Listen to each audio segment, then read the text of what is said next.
pessoal! Oi, pessoal do nono ano A e B. Essa semana vamos continuar estudando as ligações químicas. Os átomos buscam, ao realizar uma ligação química, estabilizar-se eletronicamente, certo? Então, eles buscam de três maneiras. A primeira maneira é formando ligações iônicas ou eletrovalentes. Acontece entre os metais e elementos eletronegativos. Há metais e hidrogênio, onde os metais perdem elétrons, que vão se transformar em cátions, e os ametais ganham elétrons, que vão se transformar em ânions, esses átomos. Então, vamos ver aqui a distribuição eletrônica do sódio e do cloro e como que acontece essa ligação iônica entre esses dois átomos, certo? Então, a distribuição eletrônica do sódio é distribuído 11 elétrons nas camadas Kl e M, na camada K, 1 elétron, na camada L, 8 elétrons, na camada M, 1 elétron.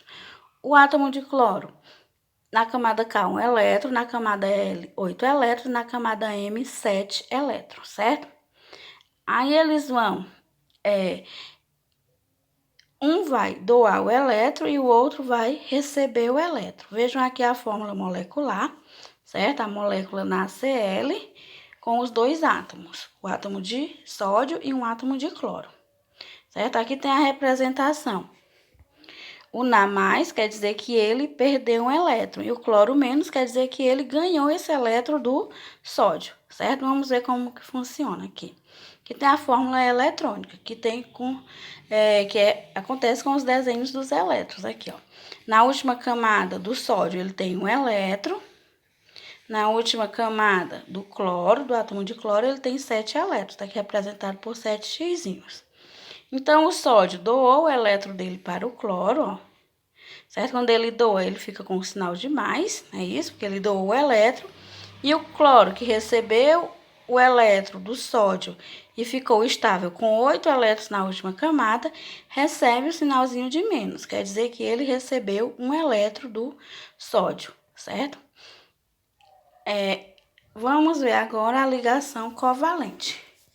Na ligação covalente, certo? Acontece pelo compartilhamento de elétrons, pois a eletronegatividade, certo? A baixa eletronegatividade entre os elementos ligantes, ou seja, eles não doam ou recebem elétrons. O que acontece? Certo? Eles vão compartilhar esses elétrons. Então, vamos ver aqui, ó. O cloro e o hidrogênio, que vai formar o HCl, certo? A molécula HCl. Então, o cloro, ele tem 17 elétrons, né? Isso ao todos. Onde na camada K tem 1 elétron, na camada L 8 elétrons, na camada M 7 elétrons. E o hidrogênio que só tem 1 elétron, então só 1 elétron na camada K. O que vai acontecer? Olha aqui a fórmula eletrônica, certo? O hidrogênio com seu elétron, ele vai compartilhar, certo? Esse elétron com o cloro, aqui, ó. Compartilhando esse elétron com o cloro, então o que acontece? O hidrogênio vai ficar com 2 elétrons e o cloro vai ficar estável com 8 elétrons. Um não doa para o outro, certo? Essa aqui é a ligação covalente, onde eles compartilham os elétrons. Aí vejam aqui, ó. Quando eles compartilham os elétrons, eu posso representar, certo? Esses elementos ou esses átomos na forma estrutural, que é essa aqui, ó. Que cada par de elétron compartilhado representa um tracinho desse aqui. Isso aqui é a fórmula estrutural. Então, se forem 2 elétrons compartilhados, vai ter 2 tracinhos. Se forem 3 elétrons compartilhados, vai ser 3 tracinhos. Só pode no máximo 3. Vocês podem fazer a leitura no livro, que eu vou colocar na planilha, certo? As páginas para vocês fazerem a leitura e ver outros exemplos, ok? Vamos ver agora a última ligação, que é a ligação metálica, certo? A ligação metálica acontece entre os metais, os elementos da família 1A, metais alcalinos, da família 2A, metais alcalinos terrosos, e os metais de transição, que é do bloco B, né, da tabela periódica, que eles estão no grupo de 3 a 12, certo? formando as ligas metálicas. A característica diferencial em relação aos outros tipos de ligação é a movimentação de elétrons. Como essa movimentação de elétrons? Aqui os elétrons não ficam paradinhos. Quando ele passa de uma camada para outra, né, no caso da ligação iônica, quando ele vai de uma camada para outra, ele fica lá na camada, certo? Na última camada. Então, ele fica lá e pronto. Ele não sai de lá, certo? Nas ligações metálicas, esses elétrons, eles ficam em constante movimento. Então, eles não param, certo? Em nenhuma camada, ficam direto se movimentando. Essas ligações metálicas acontecem entre os metais, como eu já falei, certo? E vai formar as ligas metálicas. Vamos ver aqui alguns exemplos de ligas metálicas. O aço, que é formado pelo ferro e pelo carbono. O bronze, que é formado pelo cobre e pelo estânio. O latão, que é formado pelo cobre e pelo zinco, certo? Então, aí é o fechamento do capítulo 2. Vamos iniciar o capítulo 3, certo? As reações químicas, ok? Então, o que é uma reação química? É uma transformação da matéria, certo? Que ocorre mudanças qualitativas na composição química de uma ou mais substâncias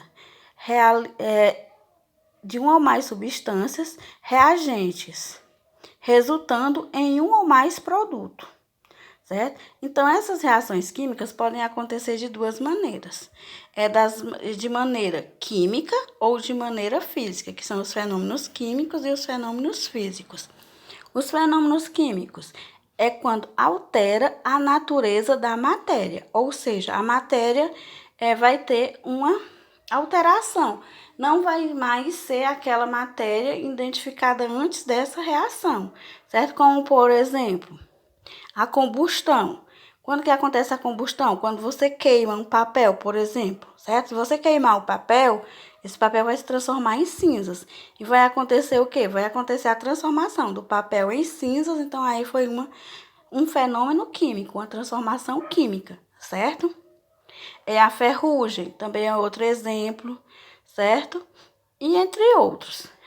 Os fenômenos físicos causam a transformação da matéria, mas não ocorre nenhuma alteração na sua composição. Como, por exemplo, se você pegar um papel e amassar, o papel vai continuar o mesmo, né? Você vai continuar identificando que é um papel, só que de forma amassada. Quando você quebra um copo de vidro ou alguma coisa de vidro, algum utensílio de vidro, vai continuar o vidro, né? Só que despedaçado, certo? Ao ferver uma água ou ao congelar uma água, continua a água, só que de forma diferente, ok? Então, isso aí são os fenômenos químicos e os fenômenos físicos. Vamos estudar aqui as reações químicas, certo? Então, a reação química é quando ocorre a mudança ou a transformação em uma substância. Então, elas podem acontecer de várias maneiras. Observe aqui a reação química da formação da água, certo? Então, aqui, ó, duas moléculas de hidrogênio, tá aqui duas moléculas de hidrogênio, mais duas moléculas de oxigênio, que vai formar duas moléculas de água, né? De H2O, que é a água, certo?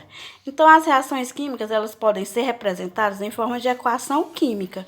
O que é uma equação química? É o que descreve uma reação, certo? Então, aqui, por exemplo, ó, 2H2 mais O2, que vai formar a água, H2O.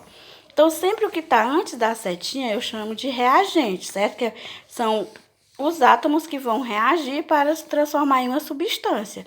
A transformação da substância eu chamo de produto, ok? Tá aqui outro exemplo, ó. 2HCl, aqui esse aqui quer dizer que é aquoso, mais Zn sólido, certo? Então, que vai formar H2 gasoso, mais ZnCl2, também aquoso, certo? Então, aqui, ó, os reagentes e o produto.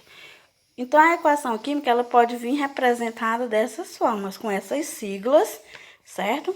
Com essas siglazinhas, que quer dizer o estado físico dos elementos que estão no reagente, que estão reagindo, e dos elementos que formam o produto, que formam a substância após a reação. Ok? Esses números que vêm antes aqui, ó, esses números, todos eu chamo de coeficientes, certo? Então, aqui são os coeficientes. Igual as equações matemáticas, né? Que tem os coeficientes e tem a parte das letras, que é a parte literal. Aqui do mesmo jeito, são os coeficientes e a parte literal aqui são os elementos químicos, os átomos, certo? Os elementos químicos. Então, é isso. Realizem as atividades. Boa aula e até a próxima.